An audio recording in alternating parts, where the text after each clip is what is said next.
see here. Talking with Barry Pepper for True Grit. How are you, sir? Very good. Awesome. I saw the movie last night. It's fantastic. You were great in it. Thank you kindly. You're checking it out tonight for yourself, huh? Yeah, I've been up in Canada in the wintry north, Yeah. the great white north, and so I missed the screenings that the Coens had a few weeks back. But I've been reading great things, great viral chatter from everyone, and the early reviews have been excellent. So, Are you an online guy? Do you go online and read some stuff? Occasionally, Yeah. I'm trying to educate myself on how to get around, but I try not to be too influenced by it, because sometimes I find the reviews can be sort of swayed by real various sort of influences. Mm-hmm. I read a review that it sounded much more like the reviewer was upset about not being invited to a screening, and because he wasn't invited to the first screening and was invited to like a later screening, you read sort of within the review The bitterness. of real bitterness, yeah. And so sometimes it's you kind of have to take it all with a grain of salt. Yeah. How do you think like you've grown as an actor, say in the last like 5-7 years? Well, I think early on, I've always sort of had a method approach to my work that I think early on I took very, very seriously, and I kind of would, I would ostracize myself or become a bit of a hermit in my protection of the character and my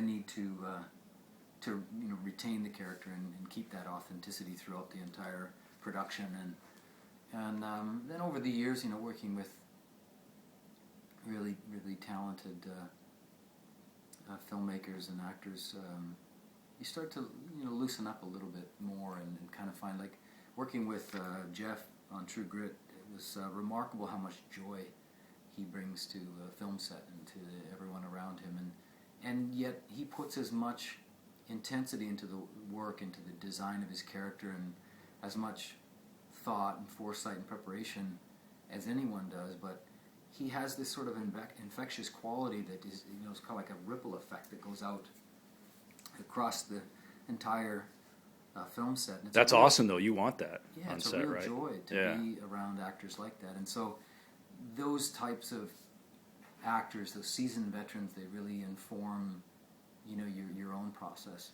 I don't change my methodology, but I bring much more joy to my work after working with people like Tom Hanks and Jeff is the same, and he learned that from his father, from watching Lloyd Bridges on film and television sets as a child, and he just felt blessed to be doing what he does for a living, and it's it really sort of sets the tone for the entire production, and so it's really enjoyable. Do you still have to audition for stuff, like, or did the Coens just come to you and say, "We want you for this role"?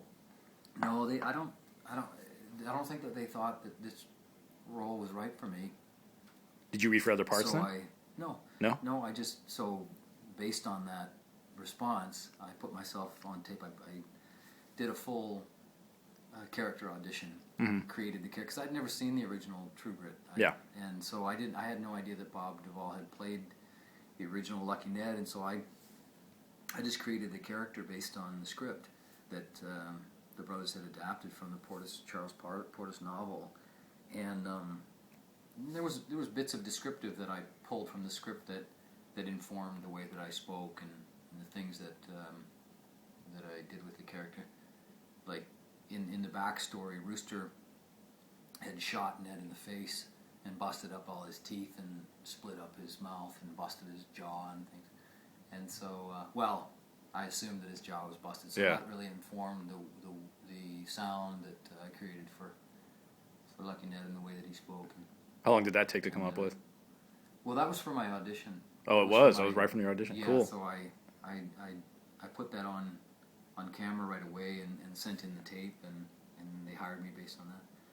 But no, and then shortly after that, I got a phone call from Terrence Malick, and he said wants you in his next movie, and so you don't, you just get offered the part. Yeah. You don't read for it, and he obviously saw something in my previous work that he really liked, and so yeah, it's sort of a bit of both. You've had a nice career, though. I mean, because you haven't really been typecast as any one thing. You're all across the board, don't you think? I mean, that's got to be sports figures, war heroes. Now you're doing like sure the cowboy it's by design.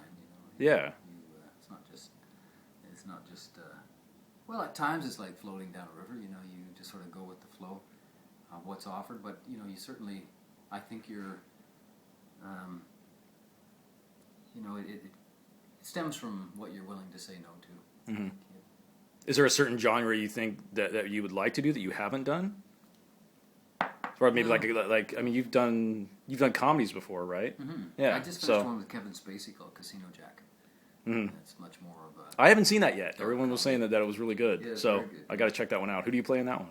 I play a character by the name of Mike Scanlon, who's Jack Abramoff's sort of partner in crime. Okay. Yeah. All right. Cool. Yeah. Now, how did they describe True Grit to you when you first talked to the Coens? Like, how did they describe what? Well, they didn't have to. They didn't have the to. Source material is so extraordinary. The Charles Portis novel is it's just one of the great classic prose fiction novels. Yeah. Much in the vein of like a sort of a picaresque style Mark Twain type novel. Yeah. So everything's there. You don't really have to look any further Mm-hmm. than. So it's not like they have to explain it to you. Did you have to do any horseback training or anything like that? I mean, are you one of those actors where you want to do your own as much of the stunts as you can? And sometimes you can, sometimes you can't. It just depends on the dynamics of who you're working with. But and what the script calls for. If your horse leaps off a cliff, well, you're probably going to let somebody else do that, or a dummy. But no, I'd ridden before and grew up around firearms, so there wasn't really much training needed. Uh-huh. Who's the best shot on set? Did you guys ever go shooting on your downtime or anything, or hang out? No, never did that. No. Oh, I think that would be kind of fun, huh? Yeah, maybe. See who was the fastest draw. Now, I gotta say, like, how do you create like a character that's different from other Western sort of bad guy characters? And the thing about this movie is it doesn't really seem like there really is any bad guy. It's just kind of different point of view. Yeah. Yeah, right. Well, like again, you just go off the source material, what's there, and that sort of creates the the bones of the character, and then everything else is I just drew on my own bloodline. I have sort of my own outlaw in-laws, if you will. I mean, my grandparents were pioneer people, and my grandmother was pregnant with my father in late September in northern Canada, and she rode horseback into town 8 miles through the forest to give birth to him, and to the nearest town, and then when she gave birth, she had to ride horseback back to their homestead the same way she came, and so you don't have to look too far. I mean, that's only one generation back, and they were hard scrabble pioneer settler stock of people, and I think that's really what Americans love about, and Canadians love about the Western genre, is that it sort of is a reflection back on our forefathers and mothers that really wasn't too long ago that we were living like that. Yeah, how much tougher they were. Mm-hmm. The conditions and yeah. They had to have like the title. They actually had to have some true grit and just right. and deal with the conditions that they were dealt. It is pretty admirable, I think. It makes you wonder, like, how would I do if I were living back then? To try to adapt and. Well, I mean, that's pretty much the way the majority of the world lives. Yeah. They live in abject poverty and probably on less than $2 a day. So you don't have to really look too far. Well, maybe outside North America to really see that hard scrabble life is the way that probably at least half of the world still lives like that. Yeah. Do you think that studios should make more westerns? Well, more good westerns. Yeah. There's so many poor westerns that are done that I think that the Coen's managed to really capture the spirit of the Western genre in this film, and I think what happens is often people, you know, they when they you know think about doing a Western, they think about you know, wearing all the fancy silver buckles and the hair, the hats and the shiny leather boots and all that sort of stuff, and it kind of gets in the way of the authenticity of the period. And you see that so much. You see actors, they look like they just stepped right out of a dude ranch, and it just, there's so many inaccuracies in a lot of westerns that really sort of throw you out of the period. That's what's good about this, and then stuff like Deadwood, because it's just dirty. Yeah. You know. Right. Are now you've done voiceover work for video game stuff? Are you doing anything else like that? No, I haven't. Oh, you haven't? You didn't do like a Call of Duty? I did, but I'm not doing it. You're not doing anything else? No. Did you play the new one? What's The Black Ops, the new one. No, Are you a gamer at all? No, Do you do any of no, that? No, you just did the voices. I probably haven't played a video game since Frogger. Oh, really? So that's, Yeah. What else are you working on now?